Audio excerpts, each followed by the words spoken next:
السلام علیکم مینوالو. دا زمونږ د پاکستان د تعلیم حل دی او دا د کالج سټوډنټ دی تنویر شاه نوم یې دی. دې ظالم بچي پوره کوسچن پیپر چې کوم کوسچن دي هغه ټول لیکل دي په پیپر کې.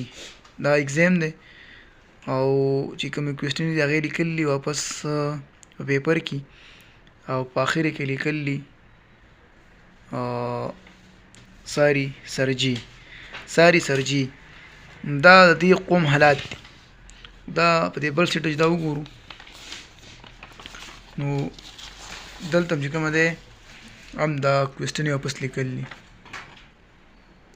او د سوسدان چې یو نمبر په بیا امر کړی. تاسو کته شي دا قوم به انجینران جوړیږي، ډاکټران به جوړیږي، دا به غټ خلک جوړیږي.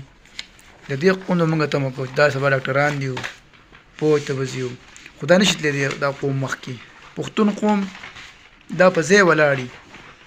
دا چې ډېر لري لاړ شي کنه دا به سعودي عرب دوبۍ بس الته بغیر ټریله چلی بیا بلته بیا دیاړي مزدوري کوي او بس شنه خلو پیرامات خدای ته وګورئ په ځان کې لږ عقل تمیز پیدا کوي. بیا وایي پاکستان کې تعلیم قدر نشته. دوی په خپل تعلیم قدر نه کوي نو تعلیم دوی څه قدر وکړي؟ بې قدرو